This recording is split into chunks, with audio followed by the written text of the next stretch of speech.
जी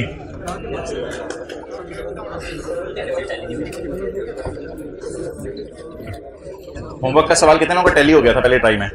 well done. उधर कुछ लोगों ने हाथ खड़े करते हुए शर्माए हैं। मैंने पूछा था कि आप नाश्ता करके आए हो, तो भी इन्होंने हाथ खड़ा किया। अच्छा,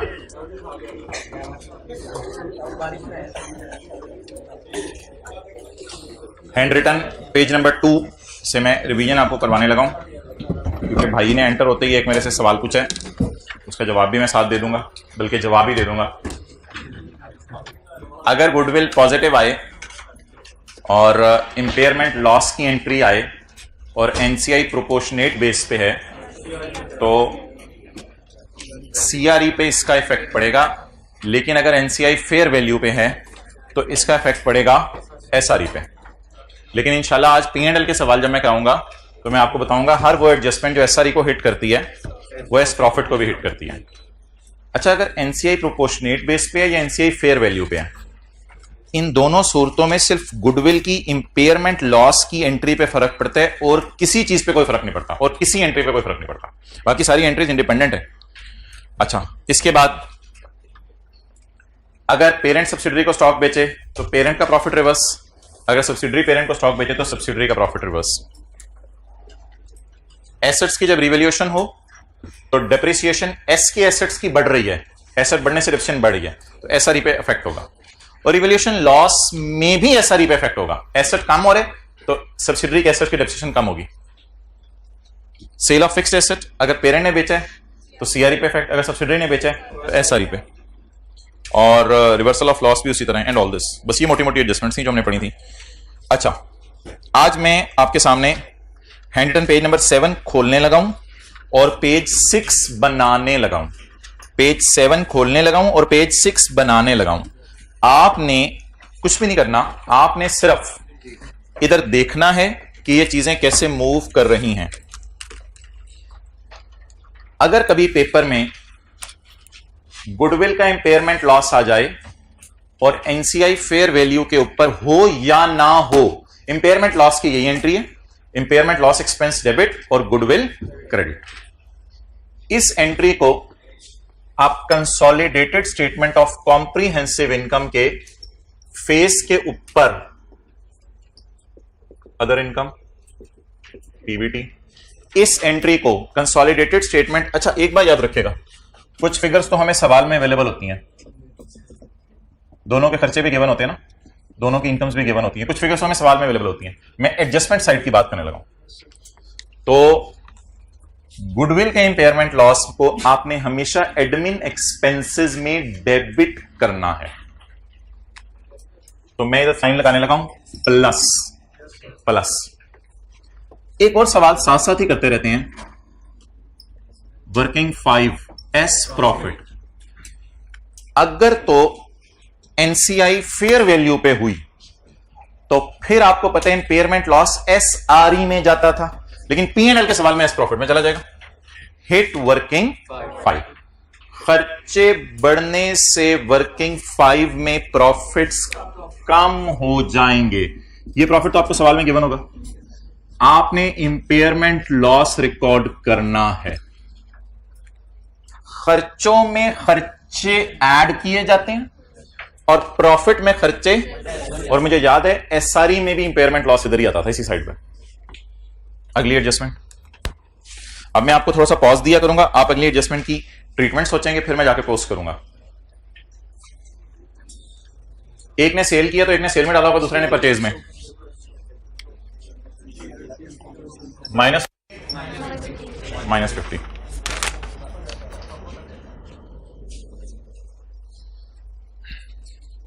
ओके, प्रॉफिट उल्टाने की एंट्री जीपी डेबिट ना करें, खर्चे डेबिट कर दें। Cost of sale debit, stock credit debit, cost of sale plus 5। क्योंकि बेचने वाला पेरेंट है, इसलिए सब्सिडरी ने प्रॉफिट रिकॉर्ड ही नहीं किए जो रिवर्स करें, तो इसलिए एस प्रॉफिट वाली वर्किंग को आप निग्लेक्टेड चाइल्ड समझे, फिलहाल इग्नोर कर दें। अगली एडजस्टमेंट, हैंड पेज नंबर 7 से 6 बना रहा हूं मैं। एस ने बेचा तो एस ने सेल में डाला, पी ने परचेज में डाला, तो 30 को माइनस कर दें। सेल होगा सेल में से, और आपस का प्रॉफिट उल्टाना है, तो जीपी डेबिट करने के बजाय कॉस्ट ऑफ सेल डेबिट कर दें,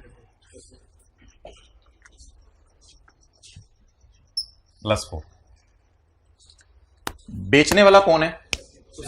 एस। अगर बेचने वाला एस है तो फिर एस का प्रॉफिट कम कर दें। उधर एस ही कम करते थे, इधर एस का प्रॉफिट कम करेंगे। प्रॉफिट कम करने के लिए डेबिट साइड पे शो कर दें। शायद आपको याद हो कि एस टू पी इधर आता था 4 रुपीज। होमवर्क के सवाल में ना इंपेयरमेंट लॉस इधर इसलिए नहीं आया था क्योंकि एनसीआई प्रोपोर्शनेट बेस पे थी, एनसीआई फेयर वैल्यू पे नहीं थी, एनसीआई प्रोपोर्शनेट बेस पे थी।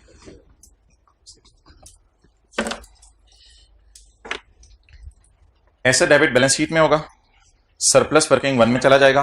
15 को P&L के फेस पे कहीं नहीं शो करना। ये मैं आज ना, कल मैंने 3 स्टेप्स बताए थे, वर्किंग 6 बनाए, बैलेंस शीट बनाए डबल एंट्रीज करके, और तीसरा स्टेप मैंने बताया था consolidated statement of comprehensive income और वर्किंग 5 बना। तो वो वाला स्टेप मैं कर रहा हूं। कल मैंने कहा था वर्किंग 5 बेशक एंड पे कर लें, वर्किंग 5 साथ साथ भी चला सकते हैं, वो आपकी मर्जी।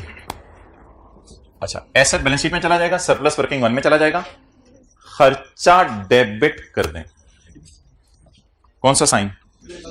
Plus plus plus plus, debit करना है ना, खर्चा डेबिट, खर्चा डेबिट कर दें। 3+3 हो गए। ये तो एसेट बैलेंस शीट में हो जाएगा क्रेडिट।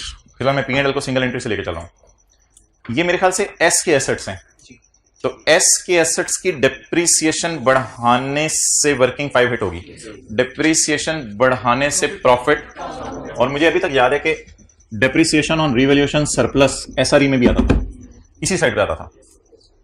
तो एस प्रॉफिट और एसआरई की वर्किंग 100% सेम है, सिवाय डिविडेंड के बांटने के। डिविडेंड का बांटना सिर्फ इस वर्किंग में नहीं आता। बाकी ये फॉर द ईयर टाइप है और वो एज ऑन टाइप है। नेक्स्ट, थोड़ा सा सोचें अगली एडजस्टमेंट की पोस्टिंग।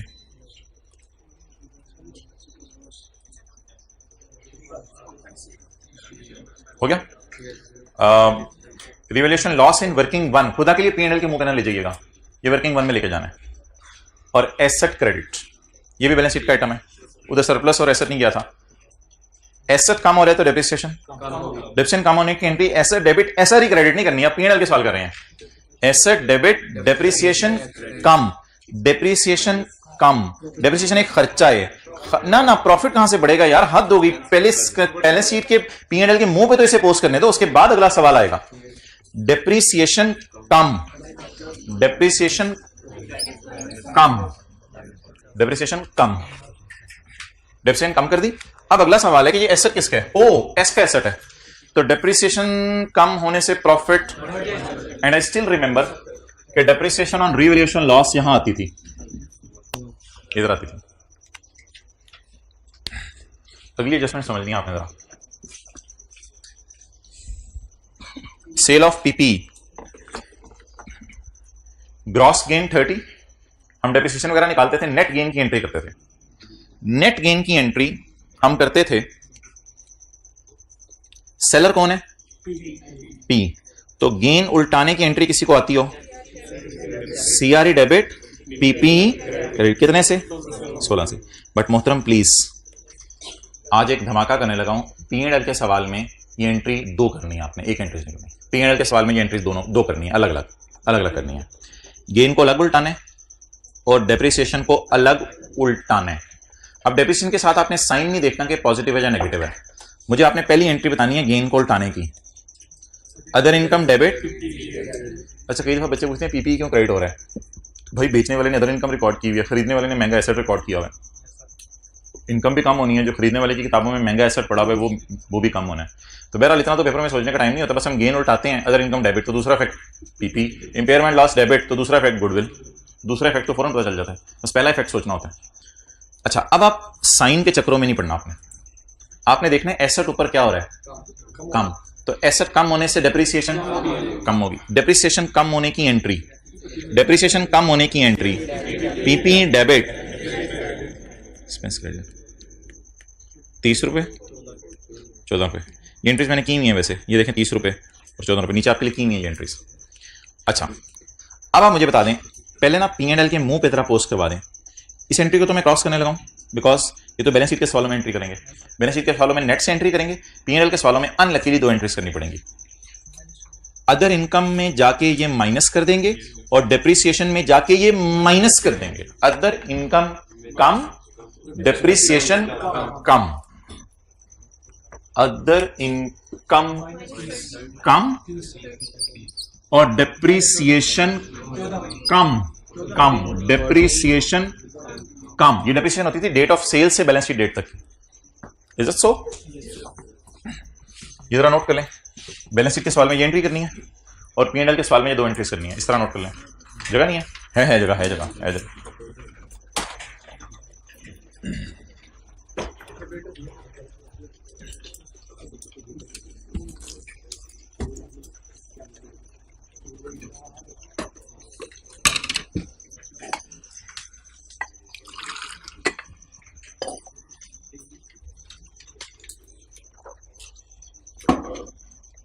ओके जी, इस तरह ना बोला करें other income debit, other income credit nature का अकाउंट है तो बोला करें कम, अदर इनकम कम कर दें और डेप्रिसिएशन कम कर दें। तो अदर इनकम कम कर दें और डेप्रिसिएशन कम कर दें। अच्छा, कौन है? पी। तो आपको याद है ये एंट्री CRE में जाती थी, इसलिए it has nothing to do with working 5। Do not hit working 5। Working 5 को बेजारों मददगार छोड़ दें। वर्किंग 5 में सिर्फ कौन सी चीजें जाती हैं जो वर्किंग 2 में जाती थी,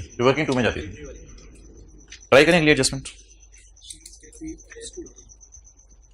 अहो S2P छोड़ें, अभी S2P के चक्कर में ना पड़े, अभी गेन उल्टाएं और डेप्सिएशन उल्टाएं, अभी S2P के चक्कर में ना पड़े।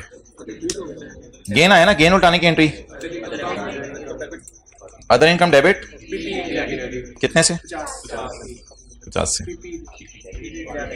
ओहो, नेगेटिव साइन ना देखें, ऐसा देखें, ऐसा कम हो रहा है तो डेप्सिएशन कम होने की एंट्री।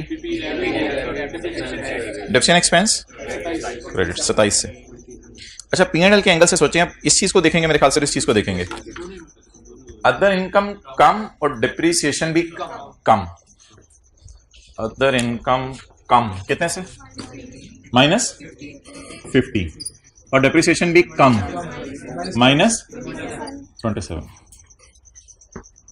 अच्छा, एक बात मैं पूछ लूं क्योंकि वो सवालों में काफी आनी है। ये आपने 3-4 एडजस्टमेंट्स कर दी हैं डेप्रिसिएशन की। ये डेप्रिसिएशन की एडजस्टमेंट हमेशा एडमिन एक्सपेंसेस में किया करेंगे?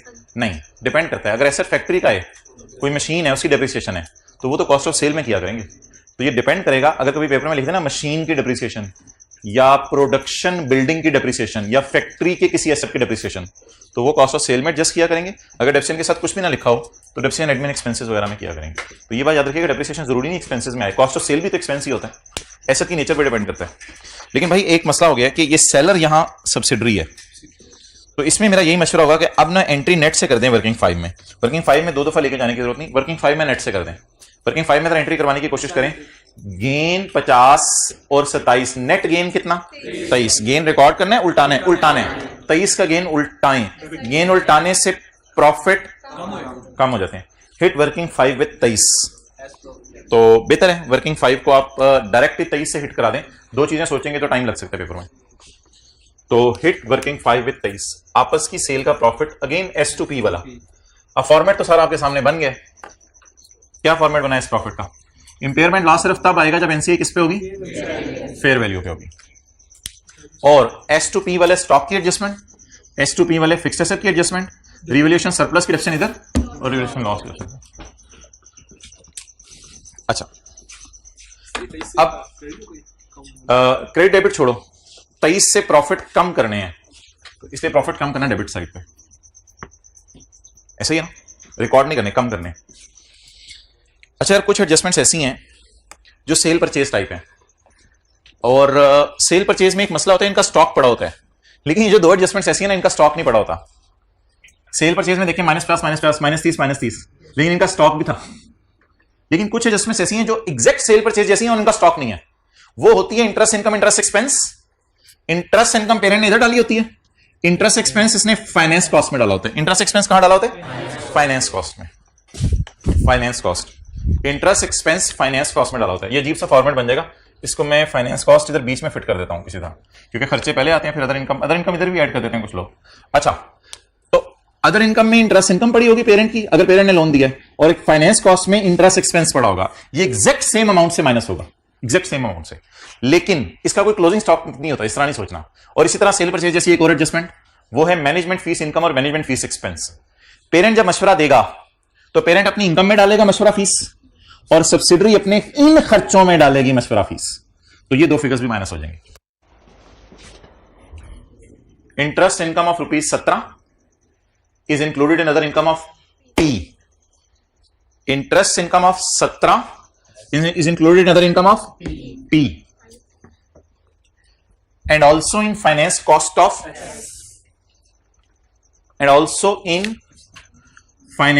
of X, S subsidiary, minus 17 minus 70. Clear? Next, इसमें लिखा हुआ do not hit working 5, वो मैं बाद में करता हूं। Management fees income of 19 is in other income of P, is in other income of P, and also in admin expense of S. कितने रुपए? 19। अब ये फाइनेंस कॉस्ट से नहीं निकालने प्लीज, मशवरा फीस इसने इधर डाली हुई है और इसने मशवरा फीस का खर्चा इधर डाला हुआ है, माइनस करना दोनों जगह से। असल में इसने इनकम क्रेडिट की हुई है और इसने एक्सपेंसेस डेबिट किए हैं, दोनों को उल्टाना है। एक और बात, इसको आपने कुछ भी नहीं करेंगे तो टोटल तो आ जाएगा शायद सही, लेकिन लाइन आइटम का टोटल आपका गलत हो जाएगा और आपस की इनकम एक्सपेंसिव नजर आ रहे होंगे। और एक और बात है, इस पे आपने घर में सोचना नहीं, ये एक खत्मी और फाइनल बात है, इस पे आपने घर जाके ज्यादा नहीं सोचना। 3 अमाउंट्स वर्किंग 5 को हिट नहीं करेंगी, क्योंकि वो SRE को भी हिट नहीं करती थी। 3 अमाउंट्स कौन सी? जो एग्जैक्ट सेम अमाउंट से माइनस हो रही हैं। सेल परचेज 50-30 में जहां नहीं लेके गया, असल में ये अपना इफेक्ट ओवरऑल कैंसिल कर देती हैं। Interest income interest expense same amount से, फाइनेंस कॉस्ट और interest income interest income interest expense, management fees income management fees expense. ये जो 3 मैंने आपको चीजें दिखाई हैं, इसका प्रॉफिट नहीं आपस का, वो बात नहीं करा, 5 और 4 की बात नहीं करा मैं। सेल परचेज सेम अमाउंट से कैंसिल हो रही, सेल परचेज सेम अमाउंट से कैंसिल हो रही, interest income expense same amount से कैंसिल हो रही है, और management fees income management fees expense same amount से कैंसिल हो रही है। जो सेम अमाउंट से चीजें कैंसिल हो रही हैं, ये आपने कभी भी वर्किंग 5 में नहीं डालनी और इस पर ज्यादा सोचने की भी जरूरत नहीं है। अच्छा, इस तरह की एडजस्टमेंट बैलेंस शीट के सवाल में होती थी, उधर डेटर क्रेडिटर की जगह interest receivable interest payable cancel होता था, उधर इंटरेस्ट रिसीवेबल पेबल कैंसिल हुआ करेगा, इधर management fees income expense cancel हुआ करेगा, उधर डेटर क्रेडिटर कैंसिल होते थे, इधर सेल परचेज कैंसिल होती है, उधर मैनेजमेंट फी रिसीवेबल पेबल कैंसिल होता था, इधर मैनेजमेंट एक्सपेंस और इनकम कैंसिल होती है। तो जो जिस चीज का आइटम है वो वहीं पे कैंसिल होगा। एंड इन द एंड कुछ एडजस्टमेंट्स ऐसी हैं जो इनसे जरा हटके हैं और वो भी सवाल के अंदर आया करेंगी, वो अब मैं आपके सामने शो करने लगा हूं। वो एक एडजस्टमेंट होगी नेगेटिव गुडविल, वो आपने यहां ऐड किया करनी है। कोई चीज वर्किंग 5 में लेके जानी हुई मैं खुद लेके जाऊंगा, आप मुझे ना बताइएगा। नेगेटिव गुडविल, ये तो पेरेंट की खुशी होती है, तो इसको तो वर्किंग 5 में लेके जाने की जरूरत नहीं। तो नेगेटिव गुडविल अदर इनकम में क्या हुआ करेगी? ऐड हुआ करेगी। एक और चीज, जब ट्रांजैक्शन कॉस्ट करते हैं तो ट्रांजैक्शन कॉस्ट करते हुए 500 मिलियन सऊदी किंग को देते हैं, 10 मिलियन हम लॉयर को देते हैं। तो उस 10 मिलियन की एंट्री मैंने बताई थी एक्सपेंस डेबिट कैश क्रेडिट, वो जो 10 मिलियन है वो भी तो एक्सपेंसेस में नजर आना चाहिए। तो जिस वक्त मैं बाय करूंगा सब्सिडरी को, उस वक्त ऐसा पॉसिबल है कि मैं लॉयर को फीस पे करूं, और क्या वो पेरेंट का अपना खर्चा है? तो वो खर्चों में ऐड हो जाएगा। एक चीज और थी जो मैंने आपसे शेयर की थी कल, लेकिन वो भी मैंने दिखाई नहीं थी, वो क्या है? अगर सब्सिडरी ने डिविडेंड बांटा है, पूरा सफर ज़हन में लाएं, तो वो बांटना तो स्टेटमेंट ऑफ इक्विटी टाइप की चीज है, उसको ना सोचें भी। जो पेरेंट को अपना हिस्सा मिला है, अगर वो अदर इनकम में पड़ा हुआ है, तो वो हमें पड़ा हुआ माइनस करना पड़ेगा डिविडेंड फ्रॉम एस, लेकिन सिर्फ पी का हिस्सा, इसी तरह की कुछ 3-4 एडजस्टमेंट्स और बनेंगी। वो हमारी एक सफा था, थोड़े से पैसे ले लो, थोड़े से शेयर ले लो, उस सफे वाली एडजस्टमेंट्स भी आएंगी यहां। उसकी एक मिसाल आपको दे देता हूं। हमने सऊदी किंग को कहा था अभी पैसे ना लो, 3 साल बाद पैसे ले लेना 400।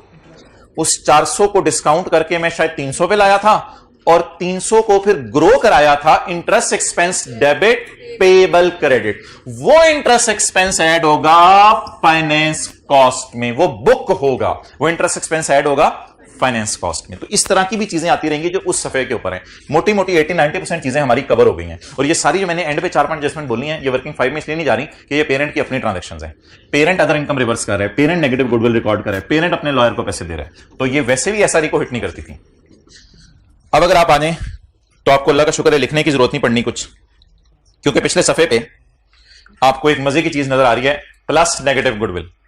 ये मैंने लिखी थी, ये नजर आ रही है पिछला सफा, 100 नेगेटिव गुडविल प्लस होनी चाहिए या माइनस होनी चाहिए, खुशी खुशी रिकॉर्ड होनी चाहिए। वर्किंग 1 में आती थी, adjustment account debit other income credit, working 1 से आती है, वर्किंग 1 से। इसके बाद माइनस करना होता है पीस शेयर ऑफ डिविडेंड, बल्कि एस लिखा होना चाहिए, sorry, P's share of S dividend, P's share of S dividend. ये कौन सा पेज है? 100 पेज नंबर 6। एक और चीज मैंने बोली है, वो शायद इधर लिखी है, जो उधर लिखी है वो अगर आपने डालनी है तो डाल लें। एक मिनट, कौन सी? ये नेगेटिव गुडविल ऐड क्यों किया? नेगेटिव गुडविल कल मैंने ऐड की थी। वर्किंग 1 खोलेंगे हम, वर्किंग 1 वर्किंग 1 खोलेंगे, इधर नेगेटिव गुडविल आएगी, उसकी एंट्री होगी एडजस्टमेंट अकाउंट डेबिट और अदर इनकम P&L के मुंह पे क्रेडिट। तो नेगेटिव गुडविल एक खुशी है जो बुक करनी है, क्योंकि सेपरेट फाइनेंशियल स्टेटमेंट में ये बुक नहीं हुई होती, क्योंकि सेपरेट फाइनेंशियल स्टेटमेंट के लिए वर्किंग 1 नहीं हुई होती, क्योंकि सेपरेट फाइनेंशियल स्टेटमेंट में गुडविल भी नजर नहीं आ रही होती, नेगेटिव गुडविल भी नजर नहीं आ रही होती। देखिएगा, कुछ चीजें बुक करनी होती हैं, कुछ चीजें उल्टानी होती हैं, तो समझिएगा बात को, कुछ चीजें बुक करनी होती हैं, कुछ चीजें उल्टानी होती हैं। अब आप बात किसी और साइड पे ले गए, अगर नजर मारें तो इंपेयरमेंट लॉस बुक करना है, बुक करना है, P2S S2P उल्टाना है, सरप्लस पे डेप्रिसिएशन बुक करनी है, आपस के गेन लॉस उल्टाने हैं, interest income interest expense, management fees income management fees expense उल्टाने हैं। जिस तरह इंपेयरमेंट लॉस बुक करना है, उस तरह नेगेटिव गुडविल बुक करनी है, उसी तरह लॉयर फीस बुक करनी है। कुछ चीजें बुक करनी होती हैं और कुछ चीजें उल्टानी होती हैं। उल्टानी वो होती हैं जो सेपरेट फाइनेंशियल स्टेटमेंट में रिकॉर्ड हो चुकी होती हैं, और बुक वो करनी होती हैं जो सेपरेट फाइनेंशियल स्टेटमेंट में रिकॉर्ड नहीं हुई होती और होनी चाहिए फॉर पर्पस ऑफ कंसल्ट। मैं आज ये चीजें आती रहेंगी, इंशाल्लाह रिवाइज होती रहेंगी, बात को फैलाने की जरूरत नहीं अभी। तो इधर मोहतरम आने वाले दिन कुछ हो सकते हैं, 2, 4, 5 आइटम और भी नए ऐड हो जाएं P&L के मुंह के ऊपर। So that was all. अब आज का सवाल जो है वो कर लेते हैं, आजो। वो मैं कराऊंगा ऐसे सवाल, 2 साल पहले सब्सिडी खरीदी हो। अच्छा, आप अब निकाल लें आज वाला सवाल कौन सा बन रहा है, देख लें। डिविडेंड वाली एडजस्टमेंट इतनी रिवीजन होनी है, आपकी बात हो जानी है। कभी भी नहीं, नेवर। वो तो स्टेटमेंट की इक्विटी में माइनस होता है, कभी भी। हाँ, लेक्चर नोट्स निकाल लें। कौन सा सवाल बन रहा है अगला? नहीं, 28 नहीं करना। हाँ, बोलो। बैलेंस शीट के एंगल से ना उसकी डबल एंट्री होती है, P&L के मुंह पे तो सिंगल एंट्री होती है। अच्छा, उधर भी खुशी आ रही है, CRE में क्रेडिट होती है,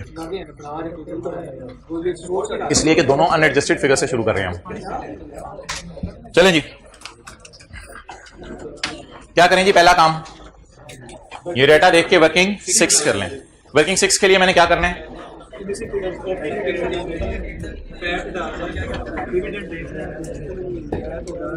एक मिनट, एक छोटी सी सवाली पेज नंबर 651 पे, छोटी सी सवाली।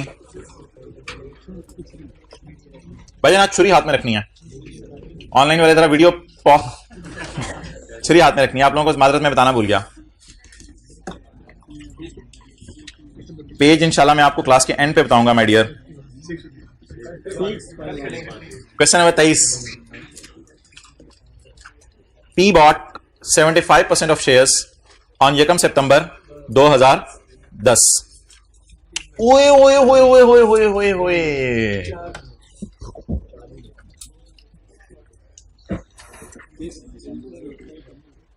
अब आप मुझे बता दें, सब्सिडरी के प्रॉफिट्स सारे हमारे हैं, या 4 महीने के प्रॉफिट्स का 75 हमारा?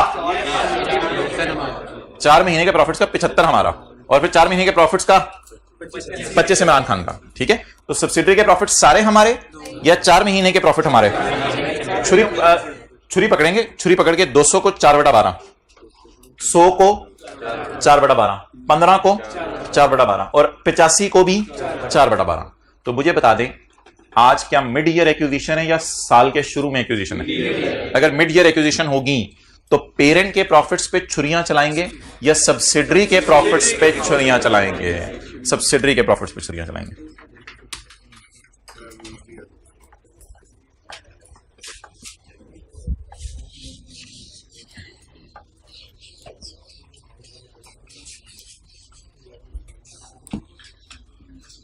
यूसुफ अलैहिस्सलाम को बुलाया जुलेखा ने औरतों के सामने, तो औरतों के हाथ में जब फल पकड़ाए तो यूसुफ अलैहिस्सलाम का हुस्न देख के उसने अपनी उंगलियों पे छुरियां चला दी।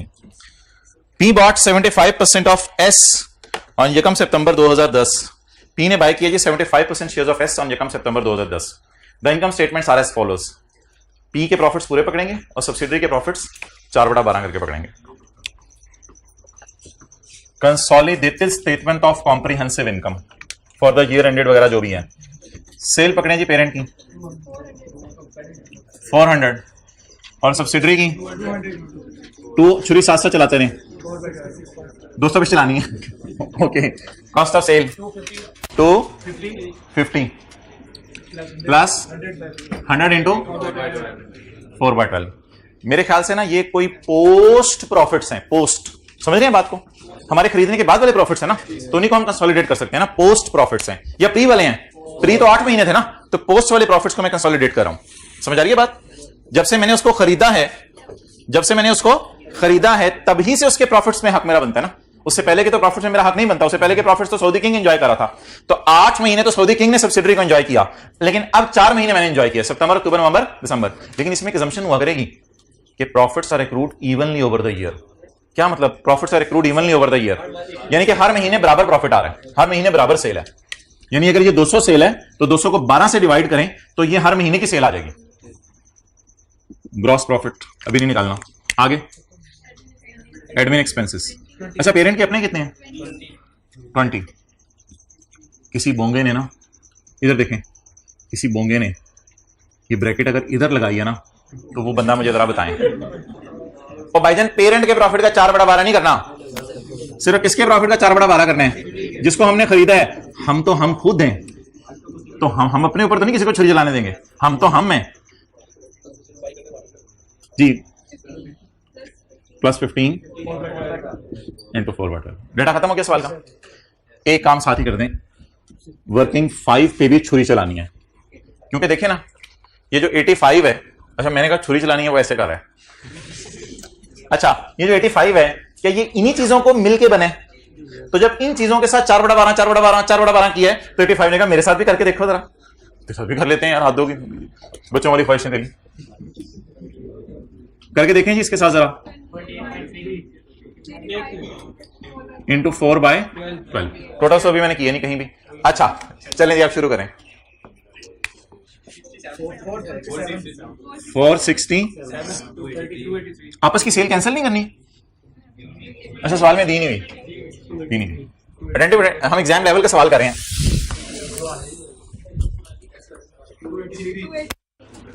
280 184 जी। 20 159 ये सारा को दे दें जो जालिम लोग। अब क्या करें? इसको तकसीम करना है। अच्छा जी, तकसीम हिंद दोगी यार बार। सब्सिडरी के प्रॉफिट्स को पहले 4/12 में से कौन से प्रॉफिट्स हैं इसके? पोस्ट हैं या प्री हैं? पोस्ट है ना, यानी हमारे खरीदने के बाद वाले प्रॉफिट हैं। हमारा हक भी कब से बनेगा? जब से हमने उसे खरीदा है। कोई घर है, हम उसमें कब से रहना शुरू करेंगे? जब से खरीदा है, उससे पहले से नहीं रहने लग जाएंगे। आप बता दें ये जो 28 के प्रॉफिट 4 महीने के हैं सब्सिडरी के, इन 4 महीने के प्रॉफिट्स में इमरान खान का कितना है? हमारा बैलेंसिंग आ जाएगा, हमारी टेंशन नहीं लेनी। हम इमरान खान की बस टेंशन लें, अपनी टेंशन लिया जी। 28 में से कितना हम बड़ी को दे दें? बड़ी कौन है? इमरान खान। 7। बस इस अकाउंट को टैली करने की जरूरत नहीं, no need.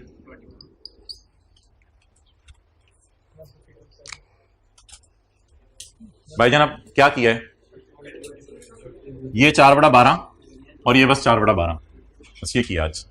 Sales, cost of sales, expenses पे भी और नेट प्रॉफिट पे भी 4/12। बच्चे यहां 4/12 लगाना भूल जाते हैं। Attributable to, attributable to. अबे इमरान खान तेरा कितना रहे? 7 इमरान, बाकी सारा हमारा 152 पीडीएम का हो गया और 7 इमरान।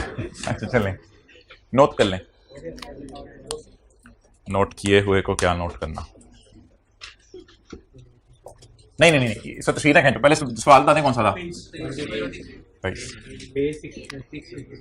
पेज, किताब का वॉल्यूम भी बता दो, सब्जेक्ट भी बता दो, कॉलेज का नाम भी।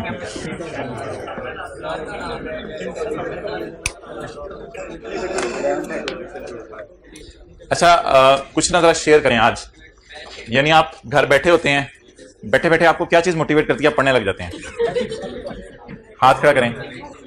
सितंबर का महीना, ठीक है, वेल डन, एक जवाब आ गया कि सितंबर करीब आ रहा है। और जी, और 1 मिनट, जमीर, ओहो जागता है।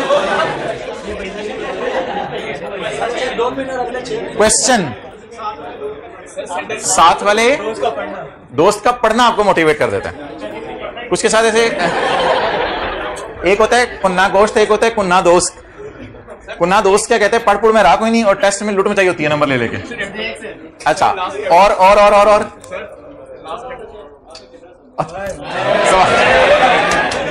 अच्छा मोहतरम, हम कर रहे थे सवाल। Question number 29। The following summarized trial balance pertains to Aero Limited and its subsidiary Box Limited for the year ended 31 दिसंबर 2018। अच्छा मुझे ये बताएं, इस सवाल में रिटेन अर्निंग कौन सी आ रही है? ओपनिंग। लेकिन हमें सीआरई एसआरई में क्या होती है? क्लोजिंग। अच्छा पहले तो बता दें हमारा प्रॉपर तरीका क्या होगा। सबसे पहले हम वर्किंग 6 बनाएंगे, उसमें कोई एडजस्टमेंट्स नहीं करेंगे। और मजे की बात यह कि अगर डिविडेंड अकाउंटेंट ने रिकॉर्ड किया हुआ है तभी हम इसमें शो कर देंगे, वरना डिविडेंड भी शो नहीं करेंगे जहां पे। उसके बाद हम बैलेंस शीट बनाएंगे डबल एंट्रीज करके, वर्किंग 1 2 3 4, और फिर P&L का मुंह बनाएंगे सिंगल एंट्री के प्रोसेस से, लेकिन साथ साथ वर्किंग 5 को भी चलाएंगे। If opening retained earning is given, जैसे कि हमारे सवाल में भी गिवन है, I need at step 2 closing retained earning, तो वर्किंग 6 स्टार्ट में करनी पड़ेगी जी। ये सारी फिगर्स ना मुझे जरा नेट करा दें पहले, ये सारी फिगर्स नेट करवा दें। ये जरा बैग देना, जरा पेन ढूंढो।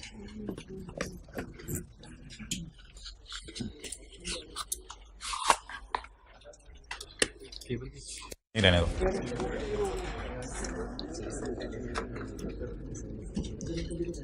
पहला सफा P&L के लिए, दूसरा सफा बैलेंस शीट के लिए, तीसरा सफा वर्किंग 1 2 3 4 के लिए, चौथे सफे का स्टार्ट वर्किंग 5 के लिए, और चौथे सफे के 5 लाइनें छोड़ के वर्किंग 6।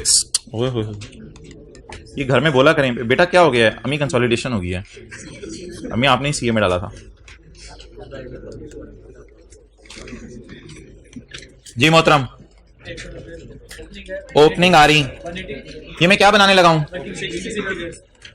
सेपरेट फाइनेंशियल स्टेटमेंट्स में statement of changes in equity का अकाउंटेंट वाला रिटेन्ड अर्निंग कॉलम जी। ओपनिंग रिटेन्ड अर्निंग 180 और 80, डेट भी बता दें, 1 जनवरी 18। पैट डालें ताकि ये मोटा हो जाए। पैट पी का 190 माइनस 130 माइनस 40 प्लस 50 माइनस 20। ठीक है, रखा हुआ है काम, जबरदस्त यार, भूल गया मुझे। Plus 50 minus 20। अब एस का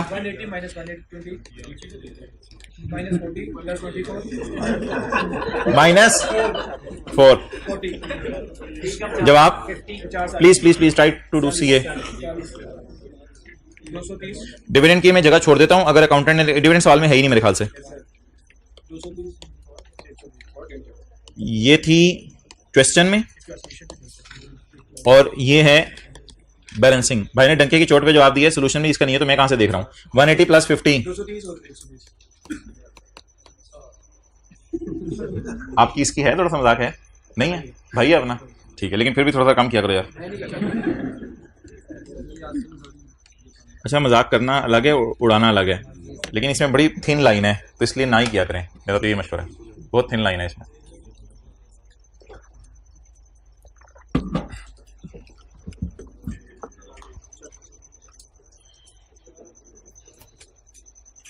बैलेंसिंग आ गया। 31, 12, 18 पेपर में आपने साथ लोग कहना तुम सवाल शुरू करो, मैं जरा वर्किंग 6 कर लूं। वर्किंग 6 करके फिर आपने आगे करना है। ओके, 201 जनवरी ओपनिंग सवाल में गिवन थी। जनवरी 12 है 18 है? 18 है। ये देखो दो दोस्त,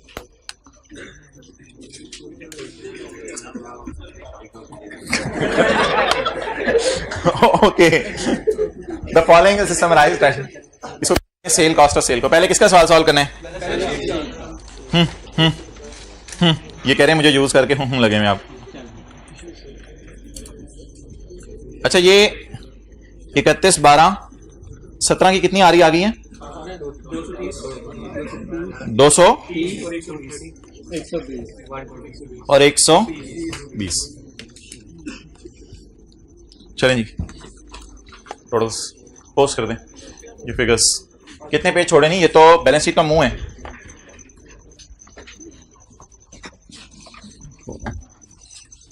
अब तो व्हाइट बोर्ड भी कहता है बैलेंस शीट की फिगरें पोस्ट करने। फिर आ गए हो तुम, एडजस्टमेंट्स किया करो, तुम्हारी सुई बैलेंस शीट की फिगरें पोस्ट करने पे अड़ी हुई है। Consolidated statement of comprehensive income for year ended 31, 12, 18। छुरियां चलानी है, थोड़ी सी जगह रखनी है छुरी चलाने के लिए।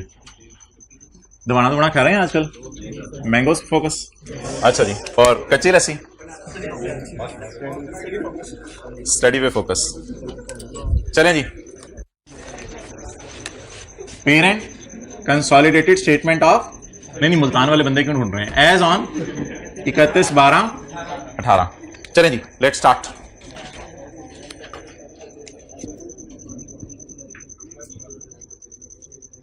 इस तरह की हरकतें नहीं होनी चाहिए। फकीर आके वैसे पैसे मांगता है और हमको भी साथ वाले कहते हैं सुना यार तुम मुल्तान के हो, तो ये मना किया गया किताबों में, ऐसी हरकतें नहीं होनी चाहिए। पुरवकार जिंदगी गुजारें, दूसरों के माल पे नजर नहीं होनी चाहिए, अपनी जान माल वगैरह। अच्छा जी, वर्किंग 1 एडजस्टमेंट अकाउंट। तुम्हारे तो घर के पास ही है गोर में, इस तरह की बातें बस अगले को कर करके ना। Adjustment account. चलें जी, शेयर कैपिटल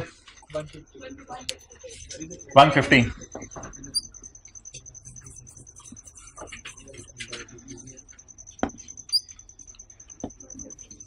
एक बात सुन लें, अल्लाह आपको माल दे, नियत कर लें, कभी भी दोस्तों की दावत में पैसे न इकट्ठे कीजिएगा, बस खुद ही दे दीजिएगा। ये पूरी जिंदगी के लिए रूल सुन लें। शेयर कैपिटल 100 रुपया। अल्लाह आपको माल दे, आप में इतनी सखावत हो, कभी दोस्तों से चल पैसे इकट्ठे करें, दावत है। Share premium 120।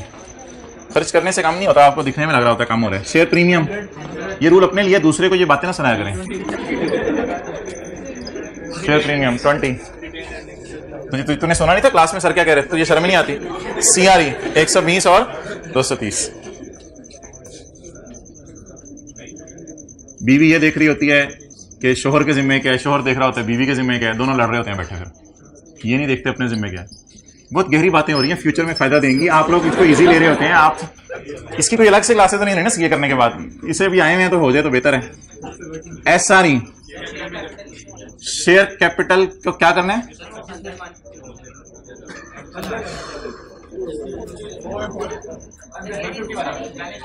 हाँ, एडजस्टमेंट है इसमें।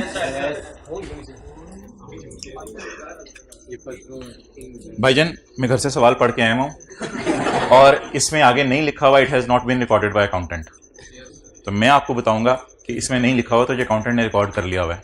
और किसी ने कोई बात करनी है क्या? वो इस तरह की तो ये होने लगी है ना फाड़े नू। अच्छा आगे जी बोलें। करंट लायबिलिटी सीआरई जल्दी। वर्किंग नंबर 3 CRE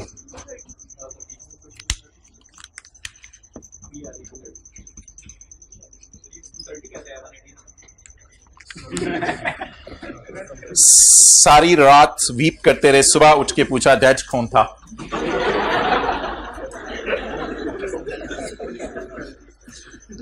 भाईजान सारे जो प्रॉफिट एंड लॉस है ना, उसे फेंक देना होता है ओपनिंग आरी में, ताकि क्लोजिंग आरी हमारी निकल आए।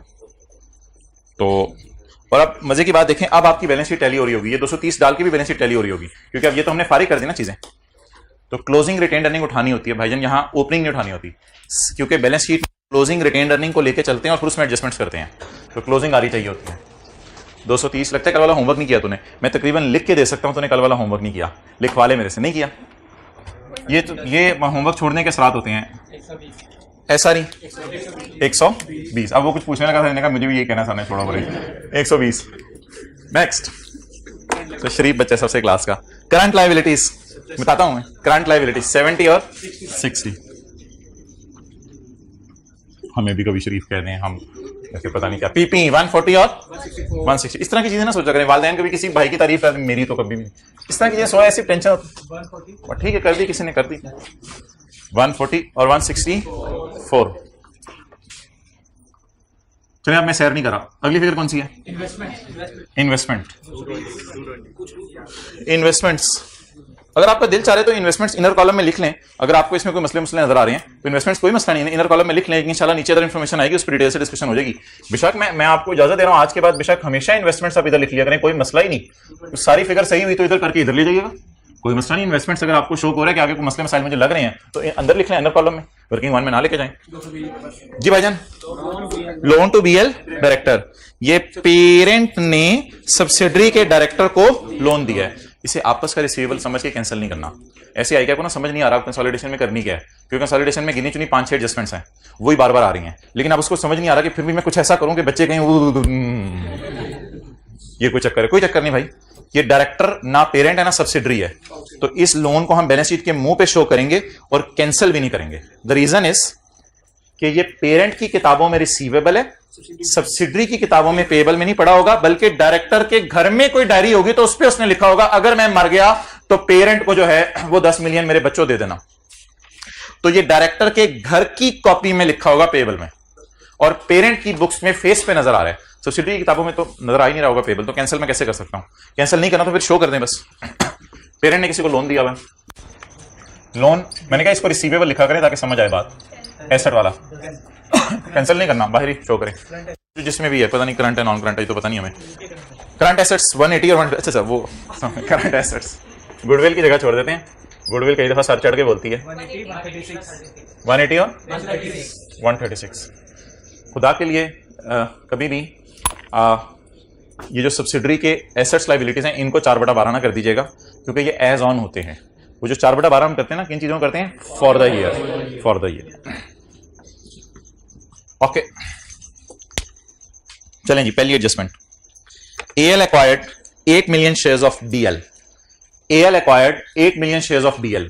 अब तो बड़े हो गए आप, 8 मिलियन है, 100 है ना, 100 को डिवाइड करेंगे 10 से, 10 मिलियन तो 80% शेयर्स। आज याद कराना, शाम को सोल्यूशन अपलोड करना है। AL acquired 80% shares of subsidiary on यकम अप्रैल 18 साल के मिड में, ना यकम जनवरी ना 31 दिसंबर, बल्कि यकम। आज आपको प्री आरी बहुत तंग करेंगी। आज प्री आरी निकालने में हमें तकरीबन 5 मिनट लगेंगे, क्योंकि मुझे यकम अप्रैल की आरी चाहिए और मुझे यकम जनवरी की आरी गिवन होंगी और 31, 12, 18 की आरी गिवन होंगी। कुछ बच्चे तो आधे मिनट में यकम अप्रैल की निकाल लेते हैं इस डेटे को देख के, कुछ को थोड़ा टाइम लगता है सोचने में। चलें छोड़ें, अभी प्री आरी की मैं बात नहीं करना चाह रहा। भाईजान सऊदी किंग को क्या दिया है? ये ना कंसिडरेशन के लफ्ज को दीवाना हुआ ढूंढिएगा, ये कंसिडरेशन पे होती है सऊदी किंग को। पता कैसे चलता है?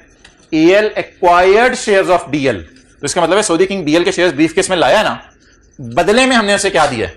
बदले में हमने उसे क्या, थोड़े से पैसे ले लो, थोड़े से शेयर ले लो।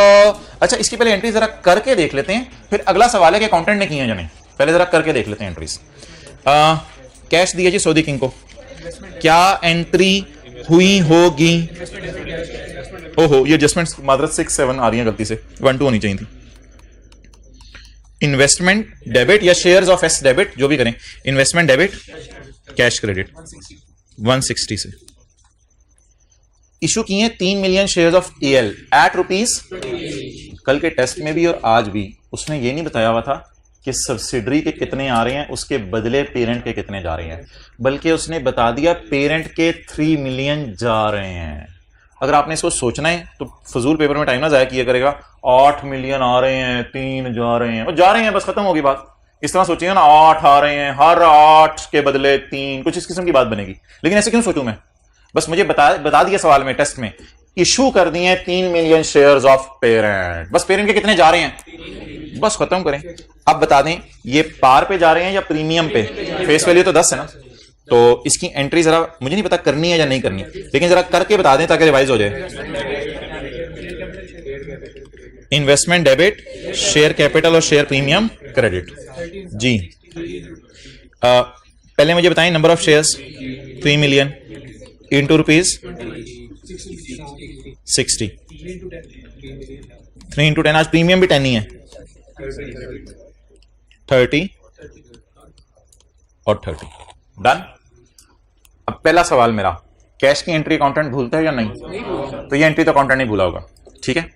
दूसरा सवाल मेरा, इस एंट्री के साथ जब सवाल में लिखा होगा नहीं की, तब आपने बैलेंस शीट के मुंह पे जाके करनी है, और जब सवाल साइलेंट होगा तो हम एज्यूम करेंगे ये एंट्री हो गई है। मैंने सिर्फ आपके समझने के लिए की थी और एक और काम के लिए की थी। ऊपर इन्वेस्टमेंट्स का मैंने बैलेंस चेक करना है 220 में, और कोई चीज तो नहीं पड़ी हुई। दो मकसद के लिए मैंने की थी, एक आपके समझने के लिए की थी, ये कोई इतनी इंपॉर्टेंट बात नहीं है। पेपर पॉइंट ऑफ व्यू से मैंने ये इसलिए किया है कि मैं जरा 160 जमा 60 को कैलकुलेटर के बगैर जमा करके देखूंगा 220, और अगर ऊपर 220 ही आ रहा हुआ तो मैं कहूंगा अल्लाह का शुक्र है, अब 220 है। अगर 221 पड़ा होता तो 1 रुपए की कोई और इन्वेस्टमेंट्स होती। तो पेपर में इसलिए एंट्री नहीं करनी कि पोस्ट करनी है, पेपर में इसलिए एंट्री करनी है कि इन्वेस्टमेंट्स का बैलेंस चेक करना है कि जो ट्रायल में आ रहा है क्या वो नीचे वाली एंट्री से मैच कर रहा है। जितना मैच नहीं करेगा उसे हम अदर इन्वेस्टमेंट्स का नाम देंगे, लेकिन फिलहाल अदर इन्वेस्टमेंट्स नहीं है। लेकिन ये लिख लें, no entry required. Why? Because already past. Because सवाल में कुछ नहीं लिखा हुआ, बल्कि उर्दू में इस तरह लिख लें, सवाल साइलेंट है इसलिए ये एंट्री अकाउंटेंट कर चुका है। और इधर देखें वो क्या कर चुका होगा एंट्री, इधर देखें इन्वेस्टमेंट में डेबिट कर चुके 60, शेयर कैपिटल के अंदर भी इंशाल्लाह 30 पड़ा होगा इस 150 में, और इसमें भी 30 पड़ा होगा। आपको टेंशन लेने की जरूरत नहीं। लिखें अकाउंटेंट, सॉरी क्वेश्चन साइलेंट है इसलिए ये एंट्री अकाउंटेंट कर चुका होगा। क्वेश्चन साइलेंट है इसलिए ये एंट्री अकाउंटेंट कर चुका होगा, लेकिन टेस्ट के सवाल में लिखा हुआ था नहीं की। क्वेश्चन साइलेंट है इसलिए अकाउंटेंट एंट्री कर चुका होगा। अच्छा एक सवाल और किया था, उसमें कुछ और लाइन लिखी हुई थी, उसमें लिखी हुई थी लाइन पेज 646 पर कि share issue has not been recorded. Share issue has, उधर तो लिखा हुआ था ना, इधर क्या लिखा हुआ है? कुछ लिखा हुआ है? कुछ नहीं लिखा हुआ। तो अल्लाह का शुक्र है अकाउंटेंट ने एंट्री कर दिया। इन्वेस्टमेंट में भी डेबिट पड़ा हुआ है, शेयर कैपिटल शेयर प्रीमियम में भी क्रेडिट पड़ा हुआ है। लेकिन एक जरा तसल्ली कर ले, इनका टोटल कितना है?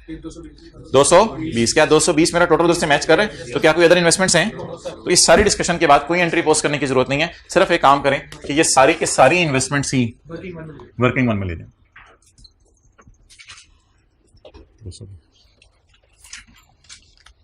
ओके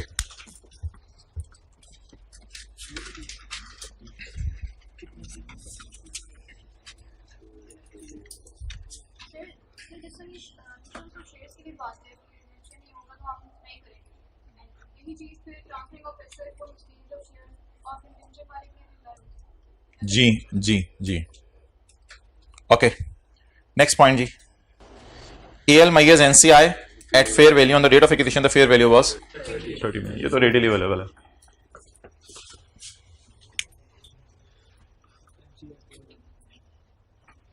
अच्छा टेस्ट के सवाल में कैश इन ट्रांजिट बैलेंसिंग नहीं निकालना था। टेस्ट के सवाल में कैश इन ट्रांजिट दिया हुआ था और पेएबल बैलेंसिंग निकाला था, वो शायद 15,000 निकलना था, पर 15,000 नहीं 8,000, और वो ये कितने लोगों का सही हो गया था। तो ये उसमें एक चीज थी। अच्छा चलें जी, एनसीआई की फेयर वैल्यू 20। अच्छा यार वैसे मुझे ये बताएं, आप इतने बड़े हो गए हैं, एनसीआई की फेयर वैल्यू निकलती कैसे थी? अभी तक गिवन है ना। 2 मिलियन शेयर इमरान खान के पास है ना, देख लेते हैं जरा। तो आपको अगर भूल रहे तो मेरे ख्याल से 2 मिलियन शेयर है इमरान खान के पास। टोटल कितने शेयर हैं? 10 मिलियन। 8 मिलियन हमारे पास है, तो 2 मिलियन इमरान खान के पास है, तो 2 मिलियन को आप शेयर की फेयर वैल्यू से मल्टीप्लाई करते थे। तो अगर ऐसी कोई आपसे पूछ ले कि एस के शेयर की, आई के पंगा लेने पे आए, एस के शेयर की फेयर वैल्यू क्या है, तो वो 30 डिवाइडेड बाय 2, 15 रुपए का एक शेयर है। किसका? सब्सिडरी का। किस दिन? On the date of acquisition. तो आपको याद होगा शायद इमरान खान का हम शेयर निकालते थे, quantity of Imran Khan shares multiplied by market price of subsidiary का शेयर। तो वो आज 15, वैसे मैं उल्ट करके भी निकाल सकता हूं, बट उल्टी करने की जरूरत नहीं है, सीधा चलें जी। Working number 4। कितना टाइम जाए? बैलेंस शीट का सवाल कर रहे हैं, P&L का सवाल है तो मजा आए, पुरानी चीजें कर रहे हैं। हाँ जी बोलें। एनसीआई कितना? 30। बस इसकी बेस पे एक डिसीजन लेने कि अगर गुडविल आ गई ना तो उसकी इंपेयरमेंट आपने जो है वो एसआरई में डालनी है। इस फेयर वैल्यू की बेस पे एक डिसीजन लेना होता है, बस और कोई डिसीजन लेना होता है। On acquisition date carrying value of B, अच्छा हाँ सॉरी यार, वो प्री रह गई थी, प्री निकलवा दें, बाद में भी तो निकलवानी है, प्री निकलवा दें।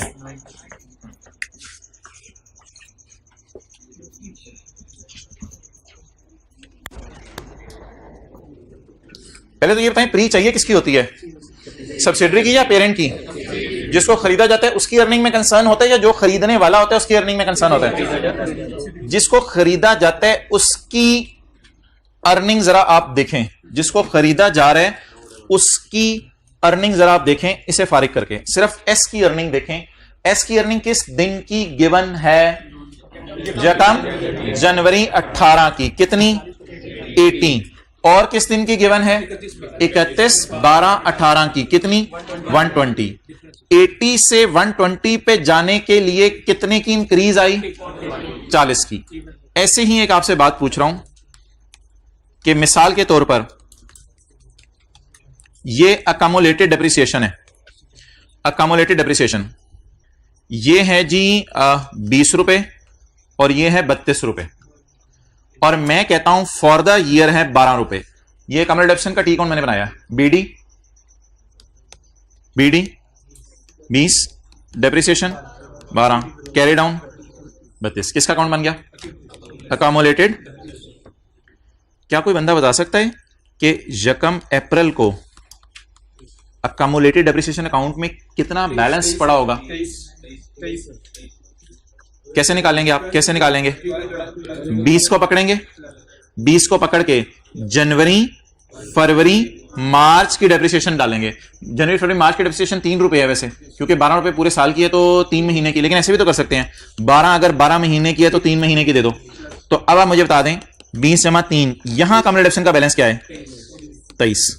तो ये बात समझ आई कि ये 20 इसलिए है कि इसमें 12 पड़ा नहीं हुआ, ये 32 इसलिए कि इसमें 12 पड़ा हुआ है, ये मिड वे में कहीं आएगा क्योंकि इसमें थोड़ी सी डेप्रिसिएशन डालनी है या पूरे साल की? थोड़ी सी। मैंने आपको अक्सर कहा है कि retained earning account accumulated depreciation type होता है। अब आप मुझे बता दें सब्सिडरी की ओपनिंग रिटेन्ड अर्निंग वर्किंग 6 से देख के और क्लोजिंग 120, और पैट जरा मुझे ना रेड मार्कर से बता दें पैट कितने? 40। यार अब उल्टा भी चला जा सकता है, सीधा भी चला जा सकता है। मैं 120 को काट रहा हूं, उल्टा चल के ऐसे कहीं कुएं में ना गिर जाऊं, सीधा चल के देख लेते हैं। ये 40 आपको पता है क्या है? ये 40 पूरे साल का प्रॉफिट है। तो अब मैं जानना चाहता हूं आरी का बैलेंस यहां पे। इसका तरीका क्या होगा? इसका तरीका ये होगा 80 को मैं 80 को भी पकड़ूंगा, भाईजान 80 को छोड़ना नहीं है, 80 को पकड़ने और फिर 40 को पकड़ने। और कितने महीने सऊदी किंग ओनर था? जनवरी फरवरी मार्च सऊदी किंग ओनर था, और उसके बाद अप्रैल से दिसंबर तक हम ओनर हैं। लेकिन मैं अगर यकम अप्रैल पे पहुंचना चाहूं तो 80 भी सऊदी किंग का, 80 भी सऊदी किंग का, और 40 का 3/12 भी सऊदी किंग का। ये सारा प्री सऊदी किंग का, 80 भी सऊदी किंग का, और 80 में जो जनवरी फरवरी मार्च में इंक्रीज आई वो भी सऊदी किंग का। ये सारा सऊदी किंग का। कितना सऊदी किंग का? 90। तो अब मुझे ये ना बताएं 90 से 120 पे पहुंच गए तो 30 हमारा, वो मुझे भी बताएं। अच्छा, तो ये तरीका हुआ करेगा यहां पे पहुंचने का। इसे पहुंची भी सरकार नहीं कहते, यहां आराम से पहुंच जाया करेंगे यकम अप्रैल। तो ये भाईजान यकम अप्रैल 18 को कितना बैलेंस आ गया? 90। ट्राई करें ये 80 क्यों नहीं आ रहा और 120 क्यों नहीं आ रहा? मिड है। 80 ग्रो करता करता 90 पे पहुंचा था, 90 ग्रो करता करता 120 पे पहुंच गया, और ये 40 पूरे साल का है। अच्छा, पेपर में कैसे किया करना है आपने? पेपर में आपने वर्किंग 2 के अंदर ये कर दिया करना है। वर्किंग 2 के अंदर कैसे? आपने थोड़ी सी मारनी है चाती, सोदी किंग ये 13, तो ओपनिंग है ना, उस वक्त तो हम ओनर ही नहीं थे। सोदी किंग इसका भी 3/12 ले जा तू, ये भी 13 है, क्योंकि उस वक्त भी हम ओनर नहीं थे। तो 80 और 40 पे चाती मारनी है, 120 पे साथ वाले का हाथ रख ले। तो इन दोनों को यूज करना है आपने। इन्विजिलेटर का हाथ भी आ जाने बीच में। अच्छा, ये ईटी क्या था? जब से सब्सिडरी बनी है तब से उसकी सारे सालों की अर्निंग, ये भी सऊदी किंग की है, और 40 का 3/12 भी 13। ये किस दिन की आ गई? 1 अप्रैल 18। मजा आ गया। जादू वो जो सर चढ़ के बोले, वो क्या जादू जो पांव पांव में फिरता रहे। नोट करें उधर कैमरा कहां है। अल्लाह हम सबको पूर्वकार बनाए। ओके, आगे चलें।